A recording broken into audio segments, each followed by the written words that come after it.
Specially আমি কৃতজ্ঞতা জানাচ্ছি আজকে যুক্তরাজ্য বিএনপির পক্ষ থেকে আমাদের মধ্যে বিশেষ অতিথি হিসাবে, স্পেশাল গেস্ট হিসাবে আমাদের অত্যন্ত শ্রদ্ধেয় ডাক্তার জুবাইদা রহমানকে আবারও যুক্তরাজ্য বিএনপির পক্ষ থেকে ধন্যবাদ এবং কৃতজ্ঞতা জানাচ্ছি।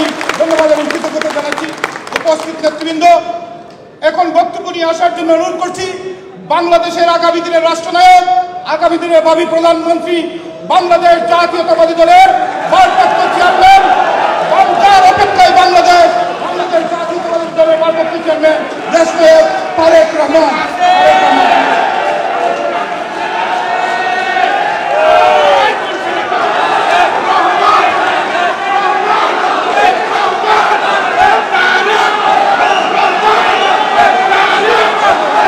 জনাব তারেক রহমান সাহেবের বক্তৃতা দিবা, আপনারা প্লিজ লাইভটা শেয়ার করে দিয়া সব দেখা সুযোগ করে দিবা।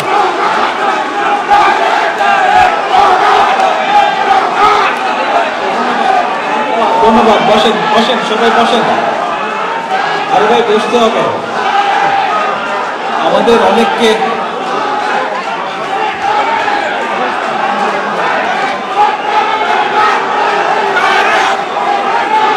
ক্যামেরা কি অবস্থা? নামেন ভাই,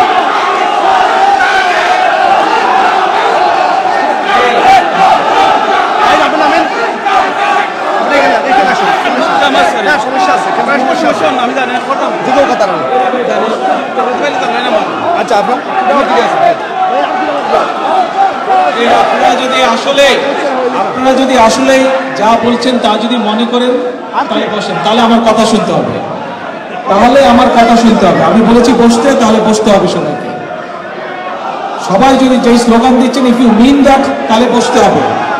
এই শ্রমিক দল বসো, শুধু তারেক রহমান চিল্লালাম না, বসো, কথা শুনো। তারেক রহমান কি বলে কথা শুনো, তাহলে বুঝবো যে তারেক রহমানকে বলছো।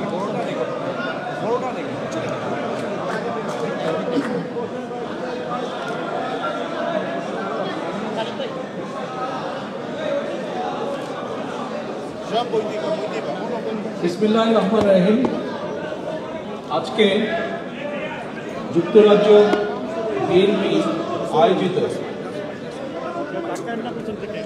শহীদ রাষ্ট্রপতি জিয়াউর রহমানের 41তম শাহাদাত বার্ষিকী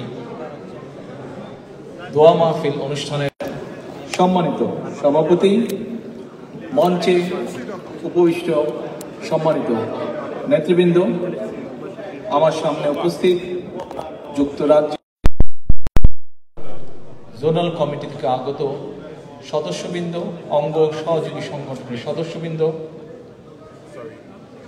অনলাইনের মাধ্যমে বাংলাদেশ সহ পৃথিবীর বিভিন্ন দেশ থেকে যারা সংযুক্ত আছেন, সকল উপস্থিতিবৃন্দ, আসসালামু আলাইকুম। প্রিয় উপস্থিতিবৃন্দ, আমরা এখানে অনেকক্ষণ ধরে বক্তব্য শুনেছি, আমাদের অনেক বক্তার বক্তব্য শুনেছি। এতক্ষণ আমরা যে সকল বক্তার বক্তব্য শুনেছি, সকল বক্তার বক্তব্যে বর্তমানে দেশের পরিস্থিতি সবকিছু, বর্তমান ভবিষ্যৎ সবকিছু ফুটে উঠেছে। অনেকগুলো বিষয়ের হয়তো আলোচনা করার প্রয়োজন নেই, তাই আলোচনার প্রথমেই শুরুতেই আমি যে উদ্দেশ্যে আজকে আমরা সকলে এখানে একত্রিত হয়েছি, যে মানুষটির উদ্দেশ্যে আমরা এখানে আওয়াজ শোনা যাচ্ছে কিনা আমরা কমেন্ট করিয়া কয়েকজনে কইবানি প্লিজ। সেই মানুষটি আজকে তার 41তম শাহাদাত বার্ষিকী উপলক্ষে তার রুহের মাগফিরাত কামনা করে এবং তার প্রতি গভীর শ্রদ্ধা রেখে আমার সংক্ষিপ্ত বক্তব্য শুরু করতে যাচ্ছে আপনাদের সামনে। প্রিয় উপস্থিতিবৃন্দ,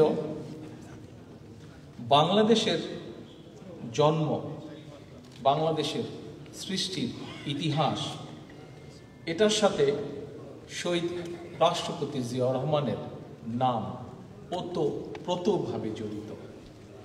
একটি স্বাবলম্বী দেশ, একটি আত্মমর্যাদাশীল জাতি হিসাবে বিশ্বের দরবারে শহীদ রাষ্ট্রপতি জিয়াউর রহমান বাংলাদেশকে প্রতিষ্ঠিত করেছিলেন।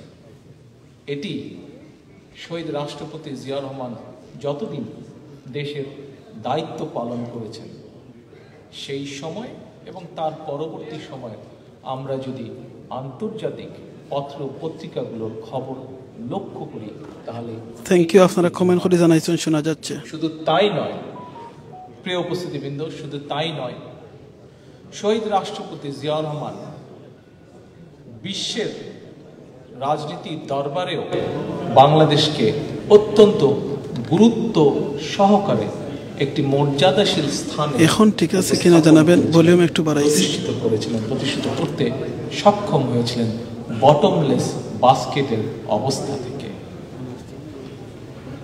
কিন্তু যারা বাংলাদেশকে একটি তাবেদার রাষ্ট্রে সকল সময় পরিণত করে রাখতে চায়, সেই অপশক্তি তো থেমে থাকেনি তাদের ষড়যন্ত্রের জাল বিছাতে।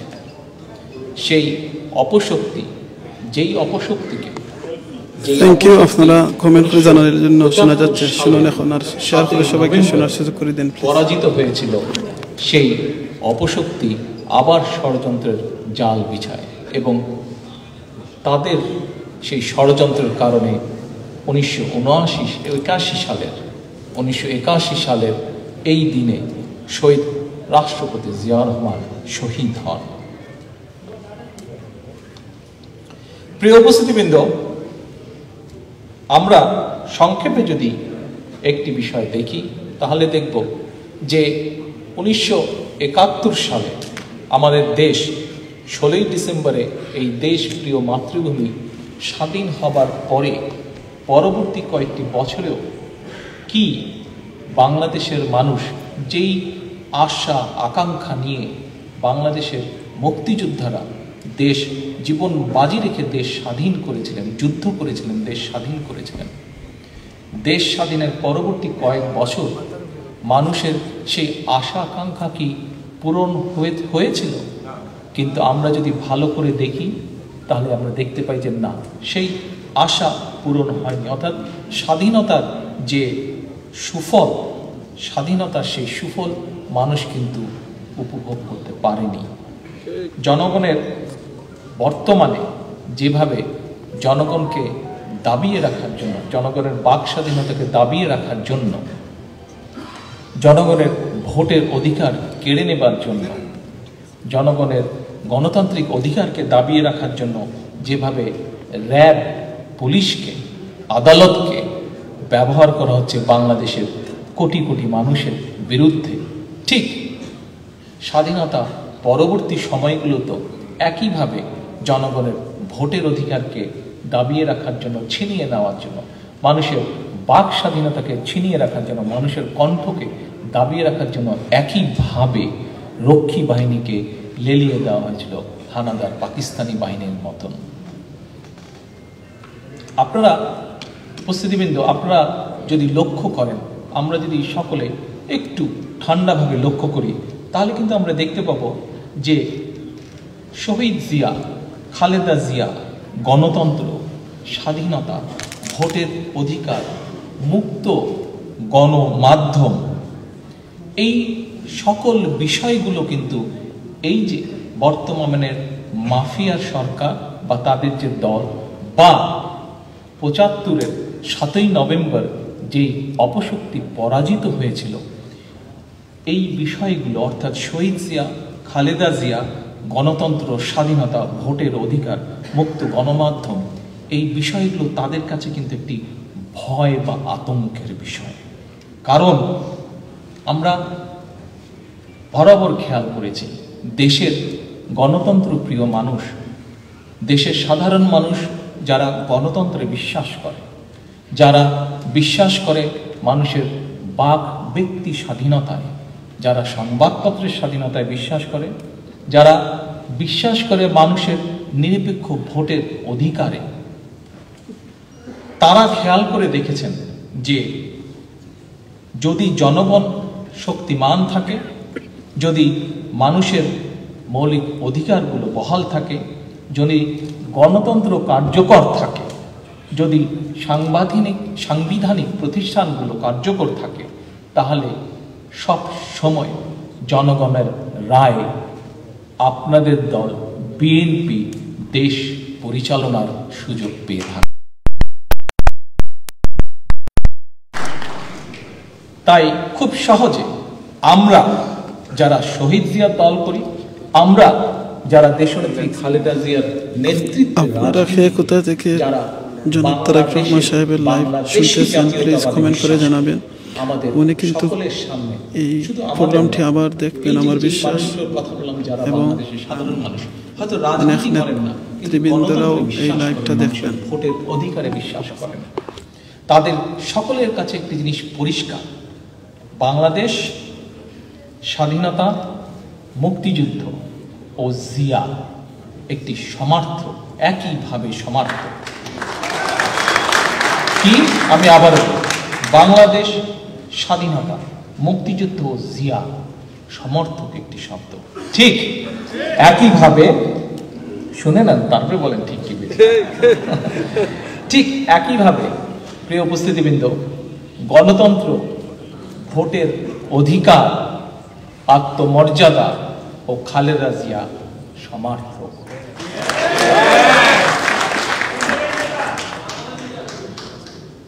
প্রিয় উপস্থিতিবৃন্দ, দেশে এই মুহূর্তে কি চলছে, বিগত 15 বছর বা 17 বছর আমরা যদি সেই ষড়যন্ত্র, যে আমি প্রায় একটি কথা বলে থাকি যে 75-এর 7ই নভেম্বরের পরাজিত অপশক্তি, তাদের যে ষড়যন্ত্র, যেই ষড়যন্ত্রের ফলে শহীদ জিয়া শহীদ হয়েছিলেন, তাদের সেই ষড়যন্ত্র, যে ষড়যন্ত্রের ফলে 1982 সালে দেশে সামরিক শাসন হয়েছিল, বিএনপিকে বন্দুকের নলে ক্ষমতা থেকে সরিয়ে দিয়ে, তাদের যে ষড়যন্ত্রের ফলে বাংলাদেশে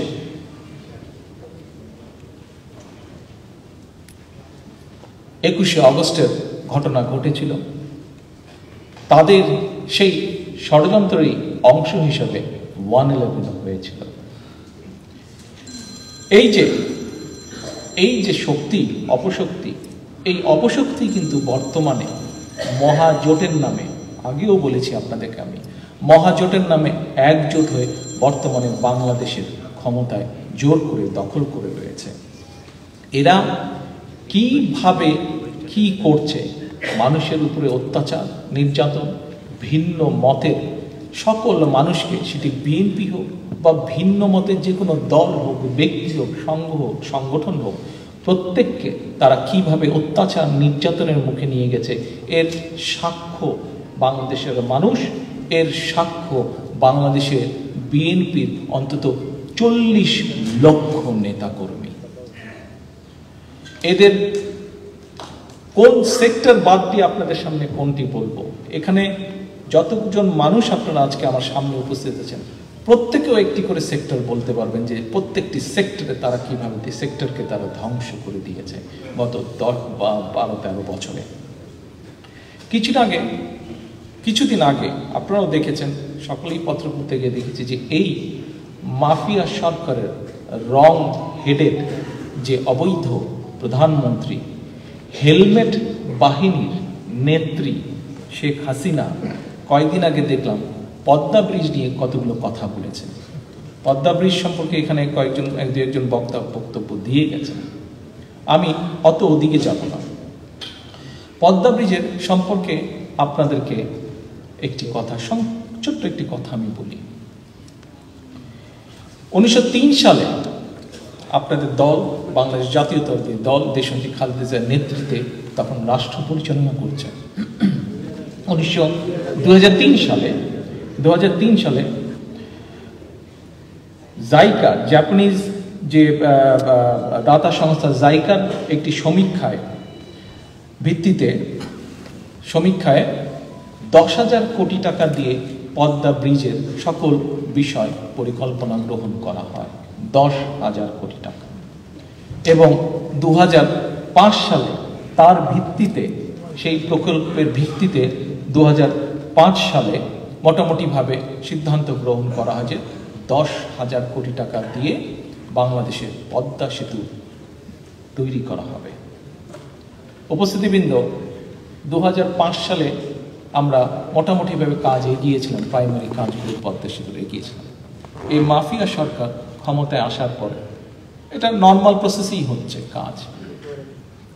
আজকে আপনাদেরকে শুধু একটি কথাই চিন্তা করতে বলবো যে 2005 সালে দেশনেত্রী খালেদা জিয়ার সরকার যেই ব্রিজের কাজ, যমুনা ব্রিজের পরে পদ্মা ব্রিজের কাজও খালেদা জিয়া শুরু করেছিলেন, এবং যেই ব্রিজের কাজ 10,000 কোটি টাকা দিয়ে করা সম্ভব ছিল, সেই ব্রিজটির কাজ আজও শেষ হয়নি, কিন্তু প্রায় 40 থেকে 50,000 কোটি টাকার মতন এর মধ্যেই খরচ হয়ে যাচ্ছে। আজ বাংলাদেশের মানুষের কাছে প্রশ্ন, বাংলাদেশের মানুষের প্রশ্ন আজ যে 10,000 কোটি টাকার ব্রিজ হয়তো 500-1000 কোটি টাকা বা খুব বেশি হলে 2000 কোটি টাকা বাড়তে পারে, কিন্তু 10 থেকে প্রায় 50,000 কোটি টাকা যদি বৃদ্ধি হয়, এই টাকা কাদের পকেটে কোথায় গিয়েছে সেই হিসাব অবশ্যই বাংলাদেশের মানুষ একদিন জানতে চাইবে, জানার অধিকার তাদের আছে। কারণ বাংলাদেশের মানুষ বিশ্বাস করে যে এই টাকা দিয়ে একটি নয় বরং 1 ডজন পদ্মা ব্রিজ গঠন করা সম্ভব ছিল। আপনারা এখন দেখতে পাচ্ছেন প্রিয় উপস্থিতিবৃন্দ, তারেক রহমান সাহেবের সহধর্মিণী তান ওয়াইফ। একটি পদ্মা ব্রিজ গেল, এর মধ্যে আপনারা বালিশ ক্রয়ের গল্প শুনেছেন, এর মধ্যে হসপিটালের পর্দা ক্রয়ের গল্প শুনেছেন, এর মধ্যে আপনারা কোভিডের টিকার গল্প, টিকা ক্রয়ের গল্প শুনেছেন, কোভিড ভ্যাকসিনের কাহিনী শুনেছেন, এর মধ্যে আপনারা হাসপাতালের সুই, স্টেথিস্কোপ কাহিনী শুনেছেন, এর মধ্যেও আপনারা শুনেছেন, এই এত কিছুর মধ্যেও আপনারা গল্প শুনেছেন যে বাংলাদেশের বিশেষজ্ঞরা খিচুড়ি রান্না করতে শিখতে যাবে বিদেশে, তার জন্য কোটি কোটি টাকা, জনগণের কি পরিমাণ কোটি কোটি টাকা খরচ হয়েছে। এরকম আরো অদ্ভুত অদ্ভুত, এমনকি পত্রপত্রিকায় আমরা দেখেছি যে তাল গাছও বিক্রি করছে কোটি কোটি টাকায়, কলা গাছও বিক্রি করছে কোটি কোটি টাকায়। এরকম অনেক ঘটনা আপনারা দেখেছেন, জাতি, সমগ্র জাতি ঘটনা দেখেছে। কাজেই সেই বিষয়গুলোতে আর গিয়ে খুব একটা লাভ নেই। এর হিসাব ইনশাআল্লাহ একদিন জনগণ নেবে, এর হিসাব পড়ায় গন্ডায় জনগণ, বাংলাদেশের জনগণ আদায় করবে। আমরা একটু আগে যে বলেছি কোন সেক্টর রেখে কোন সেক্টর আমরা আলাপ করব, এই মাফিয়া সরকার প্রত্যেকটি সেক্টরকে ধ্বংস করেছে। বাংলাদেশের প্রতিটি প্রতিষ্ঠানকে, দেশের সরকারের প্রতি প্রতিষ্ঠানকে, প্রত্যেকটি সাংবিধানিক প্রতিষ্ঠানকে, সরকারি প্রতিষ্ঠানকে ধ্বংস করে তারা প্রত্যেকটাকে মনে হচ্ছে যে আওয়ামী লীগের একটি অঙ্গ বা সহযোগী সংগঠনে তারা রূপান্তর করেছে। আমরা যদি খুব রিসেন্টও কয়েকটি ঘটনা দেখি, কিছুদিন আগে নিউ মার্কেটের একটি ঘটনা আপনারা দেখেছেন। যদি আইন শৃঙ্খলা দিয়েও তারা প্রায় বড়াই করে থাকে, এই মাফিয়া সরকার প্রায় বড়াই করে থাকে, তারা বলে রোল মডেল তৈরি করেছে। আসুন রোল মডেলের কিছু রোল দেখি আমরা, হেলমেট বাহিনীর কিছু রোল দেখি। নিউ মার্কেটের ঘটনা আপনাদের মনেই আছে, আমাদের এক নেতাকে তারা কিভাবে হ্যারাস করেছে, কিভাবে অত্যাচার নির্যাতন করেছে। নিউ মার্কেটে কিছুদিন আগে কি দেখলাম আমরা, নিউ মার্কেটে দেখলাম এই সন্ত্রাসী বাহিনী, এই যে মাফিয়া সরকার, এদের যে দল, এদের যে দলটি, আওয়ামী লীগ নামক দলটি, এই দলের সন্ত্রাসী, এই দলের অঙ্গ সহযোগী সংগঠন, যুবলীগ বলেন, ছাত্রলীগ বলেন, এদের এই সন্ত্রাসী সংগঠনগুলো নিউ মার্কেটে যে ছোট ছোট দোকানগুলো আছে, সেখানে কর্মকর্তা কর্মচারীদের উপরে কিভাবে চাঁদা নির্যাতন, বা ছোট ছোট হোটেল রেস্টুরেন্টগুলোতে কিভাবে জোর করে খেয়ে চাঁদা দাবি করে তাদেরকে অত্যাচার নির্যাতিত করে, তার প্রতিবাদে হোটেল মালিক এবং হোটেল কর্মচারীরা প্রতিবাদ জানিয়েছিল, প্রতিরোধ করেছিল। আমরা দেখেছি কিভাবে সেখানে তাদের উপরে, সেই নিরীহ মানুষগুলোর উপর, দোকান কর্মকর্তা কর্মচারীদের উপরে আওয়ামী লীগের এই সন্ত্রাসী বাহিনীর, এই যুবলীগ ছাত্রলীগের লোকজনের কিভাবে অত্যাচার নির্যাতন করেছে। হেলমেট বাহিনী এসে কিভাবে তাদের উপরে আক্রমণ করেছে, গুলি করেছে, হত্যা করেছে মানুষ। সেই হত্যায় মানুষ মারা গিয়েছে, নাহিদ নামে একটি ছেলে মারা গিয়েছে। একদিকে এই ঘটনা প্রমাণ করে যে দেশে আজকে আইনের শাসন কোথায়। একদিকে সহজেই প্রমাণ করে দেশে অনেক ঘটনার মধ্যে নিউ মার্কেটের ঘটনাও একটি অন্যতম ঘটনা। যা রাজধানীতে ঘটেছে প্রমাণ করে আজকে দেশে আইনের শাসন কোথায়। আরেকদিকে এই যে নাহিদ নামে যেই ছেলেটি মারা গিয়েছিল, সেই হেলমেট বাহিনী যখন গোলাগুলি করো, নাহিদ নামে একটি ছেলে মারা গেছে, পত্রিকার পাতায় পড়েছেন আপনারা। সেই নাহিদের বাবাকে সাংবাদিকরা জিজ্ঞেস করেছে যে আপনার সন্তান হত্যার কি বিচার চাইবেন না আপনি? নাহিদের বাবা পরিষ্কার জবাব দিয়েছে, কিসের বিচার, কার কাছে বিচার চাইব? এই দেশে তো সাধারণ মানুষের কোনো বিচার নাই। প্রিয় উপস্থিতিবৃন্দ, আমরা রাজনৈতিক কর্মী, আমাদের নামে তো মিথ্যে গায়েবী মামলা আছেই। আমাদেরকে তো ন্যায্য বিচার থেকে আমাদের লক্ষ লক্ষ নেতা কর্মী অনেক দূরে, ন্যায্য বিচার তো তাদের কপালে নেই। নাহিদের বাবা, নাহিদ একজন নন পলিটিক্যাল মানুষ ছিল, একজন ইয়াং ছেলে ছিল, সে গিয়েছিল কাজের সন্ধানে সেখানে। নাহিদের বাবার মুখ থেকে, নাহিদের বাবা একজন নন পলিটিক্যাল মানুষ, নাহিদের বাবার মুখ থেকে যে কথাটি বেরিয়ে এসছে যে কার কাছে বিচার চাইব, এই দেশে তো সাধারণ মানুষের বিচার নেই, এতে উপস্থিতিতে কি প্রমাণিত হয়?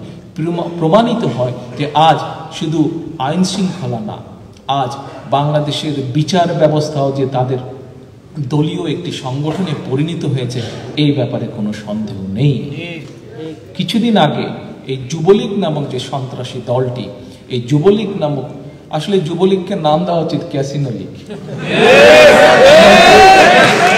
কিছুদিন আগে তো দেখেছেন, এবং কিছুদিন আগে দেখেছেন আপনারা, বছর 2-3 আগে, যে এই যুবলীগ নামক তাদের যে সন্ত্রাসী দল, এরা বাংলাদেশের রাজধানী ঢাকাকে, যা আমরা মসজিদের নগরী বলে জানতাম, সেই মসজিদের নগরীকে এরা ক্যাসিনো নগরীতে পরিণত করেছে। কাজেই এই যে যুবলীগ নামক তাদের এই যে সন্ত্রাসী সংগঠনটি, তাদের গোলাগুলিতে প্রীতি নামে একটি মেয়ে মারা গিয়েছে ঢাকা শহরের একটি জায়গায়। প্রীতির বাবাকে যখন জিজ্ঞেস করা হয়েছে আপনি সন্তান হত্যার বিচার চাইবেন না, প্রীতির বাবা জালালউদ্দিন সাহেব ঠিক নাহিদের বাবার মতন একই কথা বলেছে যে কার কাছে বিচার চাইব, এই দেশে তো সাধারণ মানুষের জন্য প্রচুর বিচার নেই। উপস্থিতিবৃন্দ, আগেই বললাম, একটু আগে বললাম, আমরা রাজনীতি করি, আমাদের কথা আমরা যদি বলি আমরা বিচার, ন্যায্য বিচার পাই না, কেউ কেউ হয়তো বলতে পারেন তোমরা রাজনীতি করো, তোমরা তো এসব বলবেই। কিন্তু কই, প্রীতির বাবা তো রাজনীতি করে না, নাহিদের বাবা তো রাজনীতি করে না, কিন্তু তাহলে আজ তাদের মুখে এই কথা কেন? কারণ এরা দেশটাকে দেশ রাখেনি, সম্পূর্ণ ধ্বংস করে দিয়েছে। আসেন মাত্র গত সপ্তাহের ঘটনা, গত সপ্তাহ নয়, এই সপ্তাহেরই তো মোটামুটি ঘটনা। ঢাকা বিশ্ববিদ্যালয়ে কি দেখলাম আমরা? ঢাকা বিশ্ববিদ্যালয়ে আমরা দেখলাম আমাদের সহকর্মীরা, আমাদের ছাত্রদলের ভাইয়েরা যখন একটি প্রতিবাদ জানাতে তারা তাদের সহকর্মীদেরকে নিয়ে গিয়েছিল, সেখানে এই ছাত্রলীগ নামধারী যে সন্ত্রাসী সংগঠন তারা এবং তাদের যে হেলমেট বাহিনী, এই হেলমেট বাহিনীর সদস্যরা এসে কিভাবে নির্যাতন করেছে আমাদের ছাত্রদলের ভাইদেরকে, আমাদের ছাত্রদলের সহকর্মীদেরকে। একটি আশ্চর্য ব্যাপার,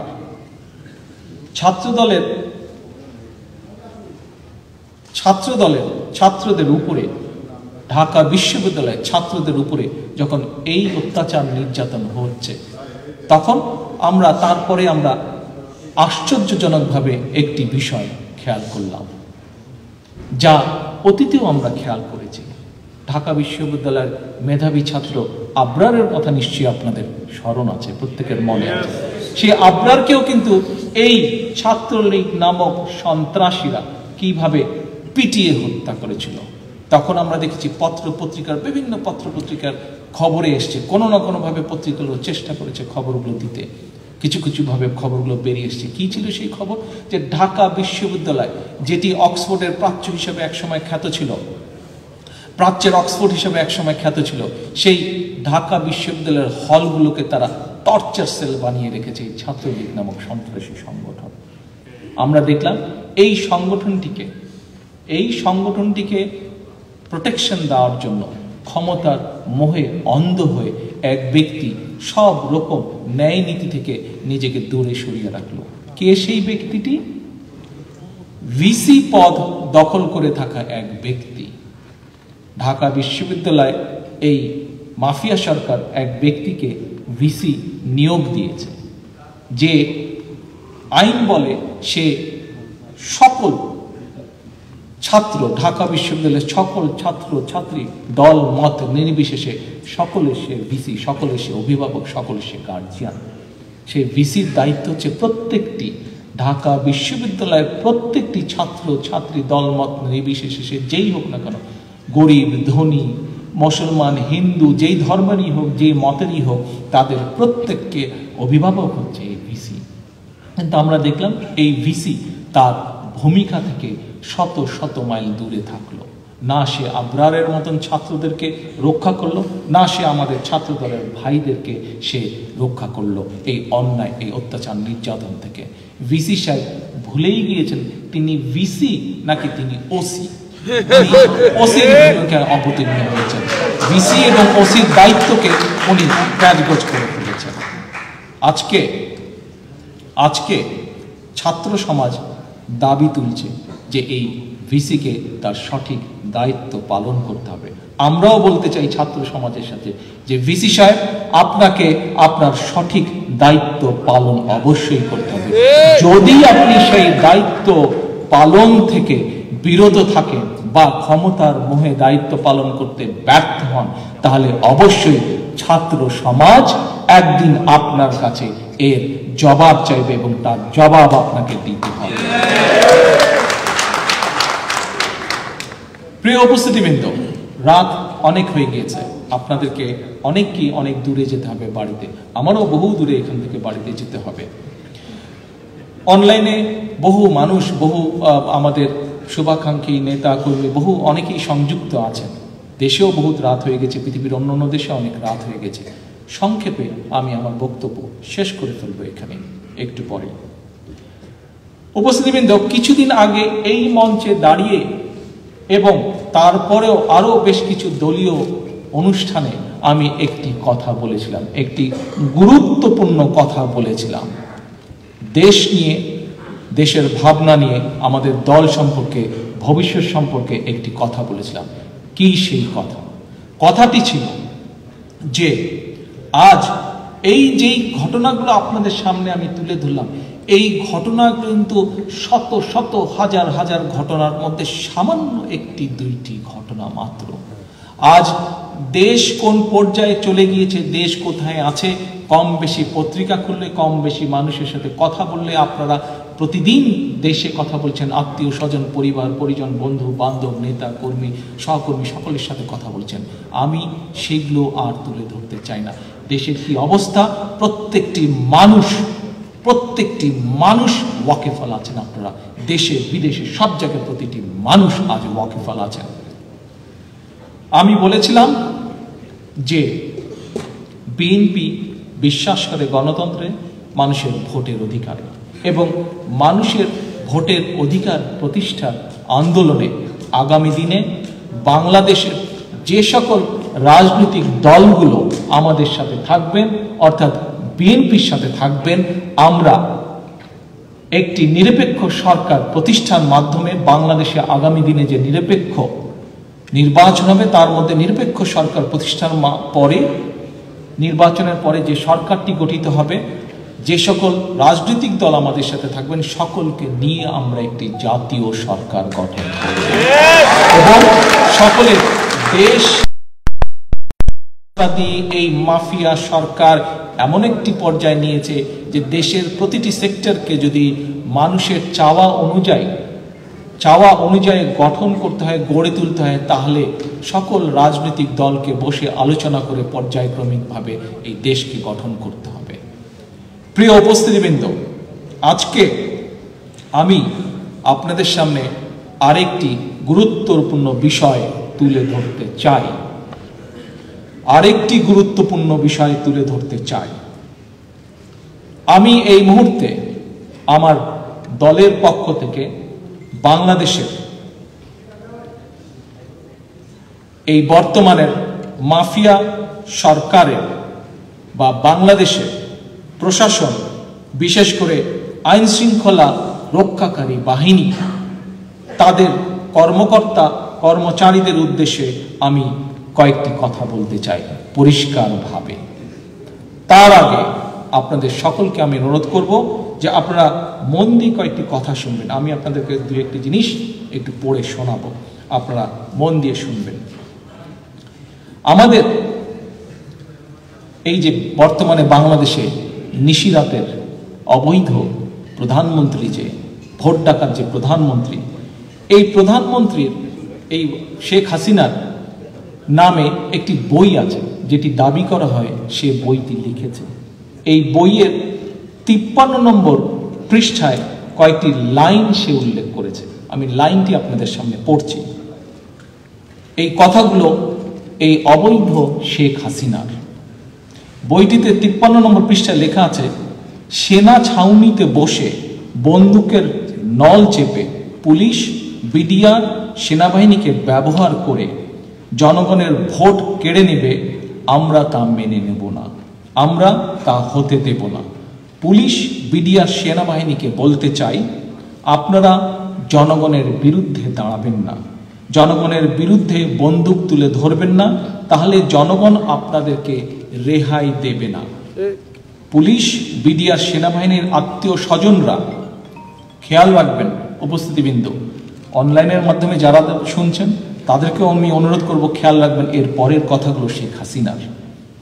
পুলিশ, বিডিআর, সেনাবাহিনীর আত্মীয় স্বজনরা বাংলার গ্রামে গঞ্জে বাস করে। এদের আত্মীয় স্বজনের ঠিকানা খুঁজে বের করুন, সতর্ক করে দিন, হুঁশিয়ার করে দিন।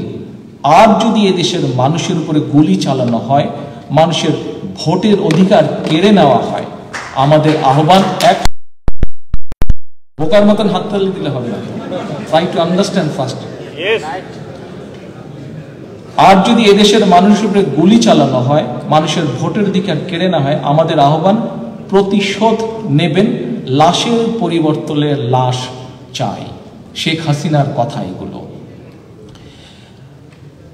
সম্মানিত উপস্থিতি, দেশের আইন শৃঙ্খলা বাহিনী এবং সেনাবাহিনীকে উদ্দেশ্য করে নিশিরাতের এই অবৈধ শেখ হাসিনা 1986 সালে যে যার জাতীয় বেঈমান হিসাবেও একটি খেতাব আছে, সেই শেখ হাসিনা 1988 সালের 17 ফেব্রুয়ারি একটি জনসভায় এই বক্তব্যটি দিয়েছিল।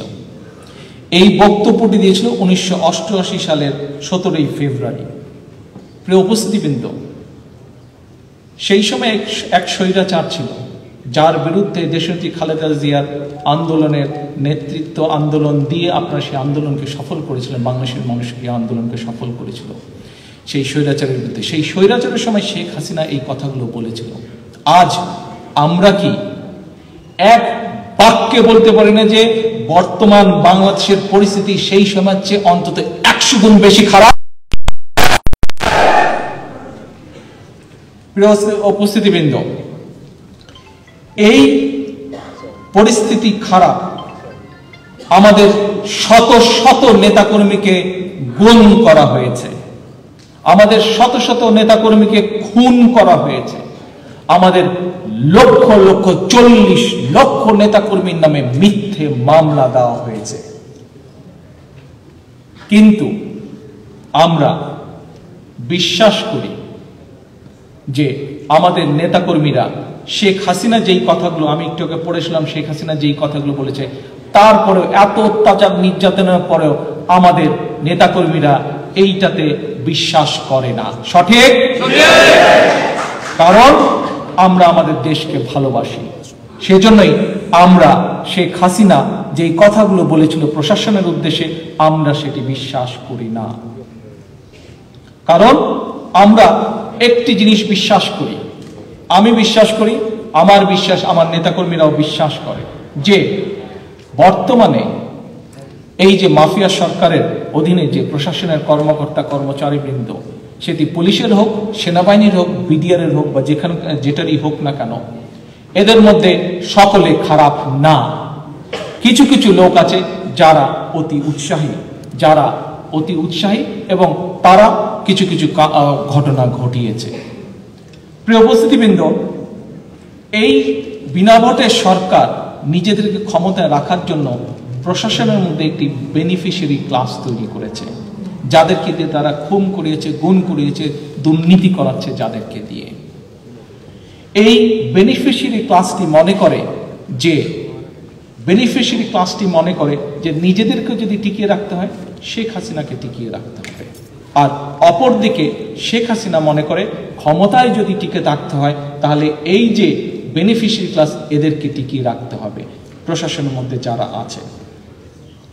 এবং এই বেনিফিশিয়ারি ক্লাস নিজেদের স্বার্থে, দয়া করে মন দিয়ে কথাটা শুনবেন যে কথাটা আমি এখন বলতে যাচ্ছি, এই বেনিফিশিয়ারি ক্লাস নিজেদের স্বার্থে প্রশাসনের অন্য যে সকল কর্মকর্তা আছেন যারা নিজেদেরকে খুন গুণের সাথে জড়িত করতে চান না, যারা অবৈধ সরকারের অবৈধ আদেশ নিষেধ মানতে চান না, যারা মনে করেন, বিশ্বাস করেন যে এই সরকার খারাপ কাজ করছে, সেই সকল, সেটি সেনাবাহিনী হোক, পুলিশ হোক, বিডিআর হোক, জনপ্রশাসনই হোক, সেই সকল প্রশাসনের কর্মকর্তাদেরকে গিয়ে বিভ্রান্ত করার জন্য একটি মেসেজ এইসব দুর্নীতিবাজ গুমখুবকারী যেসব কর্মকর্তা তারা যারা ভালো তাদেরকে একটি মেসেজ দিচ্ছে যে যদি আগামী দিনে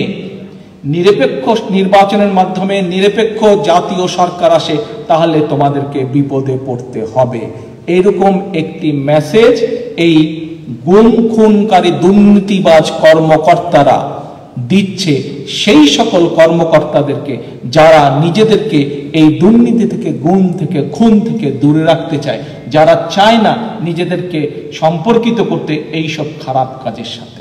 আমি আজ আমার দলের পক্ষ থেকে পরিষ্কারভাবে উল্লেখ করতে চাই, পরিষ্কারভাবে আমি সেই সকল কর্মকর্তাদেরকে যারা নিজেদেরকে দেশের মানুষের জন্য যারা কাজ করতে চান তাদের সকলের উদ্দেশ্যে আমি বলতে চাই যে আপনারা এই অপপ্রচারে বিভ্রান্ত হবেন না।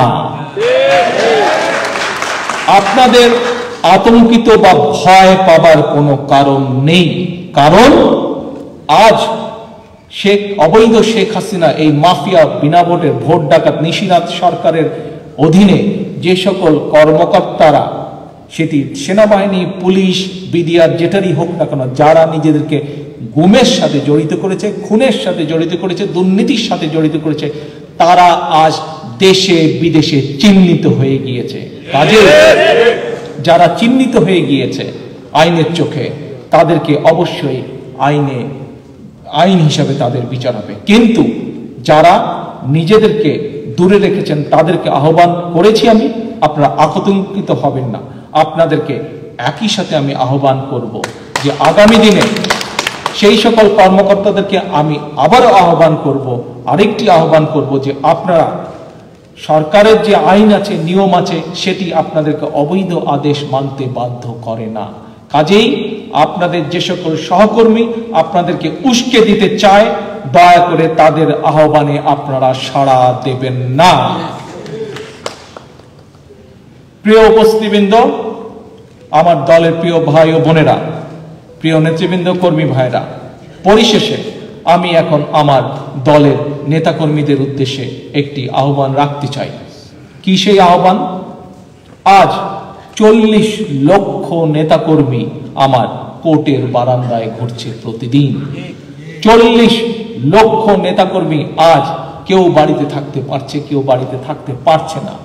40 লক্ষ নেতাকর্মী যাদের অনেকেরই বাস্তবিকটা সবকিছু হারিয়েছে গণতন্ত্র রক্ষা করতে গিয়ে, মানুষের ভোটের অধিকার রক্ষা করতে গিয়ে। আজ আমরা এখানে একত্রিত হয়েছি শহীদ রাষ্ট্রপতি জিয়াউর রহমানের 41তম শাহাদাত বার্ষিকী উপলক্ষে। যেই মানুষটি আপনাদের নেতা, এই মানুষটি 1971 সালের 26শে মার্চ যুদ্ধের ডাক দিয়েছিলেন। সেদিন কি এই মানুষটি যুদ্ধের ডাক দিয়ে ঘরে বসেছিলেন? না, ঘরে বসে থাকেননি। সেদিন এই মানুষটি যুদ্ধের ডাক দিয়েছিলেন বাংলাদেশের মানুষকে, এবং একই সাথে অস্ত্র হাতে যুদ্ধের মাঠে নেমে পড়েছিলেন। দেশনেত্রী বেগম খালেদা জিয়া 90-এ স্বৈরাচার আন্দোলনের ডাক দিয়েছিলেন। ডাক দিয়ে কি দেশনেত্রী খালেদা জিয়া ঘরে বসেছিলেন? দেশনেত্রী খালেদা জিয়া ঘরে বসে থাকেননি। দলের নেতা কর্মী দেশের মানুষকে নিয়ে স্বৈরাচার বিরোধী আন্দোলনে ঝাঁপিয়ে পড়েছিলেন রাজপথে।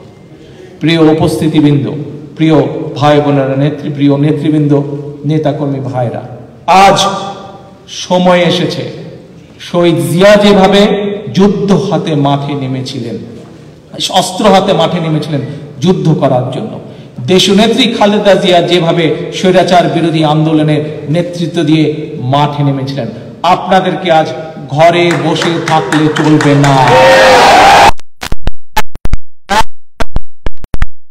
কারণ যদি এই আফজাল এক মিনিট, আজকে যদি আপনার নিজেকে রক্ষা করতে হয়, আজকে যদি আপনার পরিবারকে রক্ষা করতে হয়, আজ যদি আপনার দেশের মানুষকে রক্ষা করতে হয়, সর্বোপরি দেশকে যদি রক্ষা করতে হয়, তাহলে আমাদেরকে আজ রাজপথে সংগঠিত হতে হবে। আজ আমাদেরকে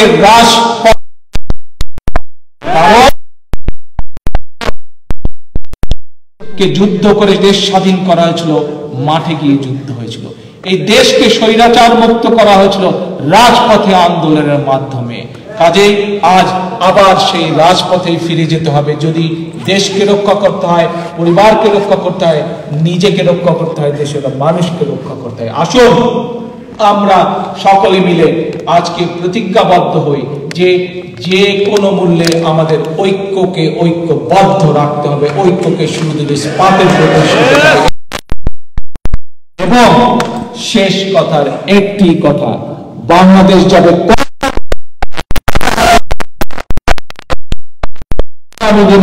স্লোগান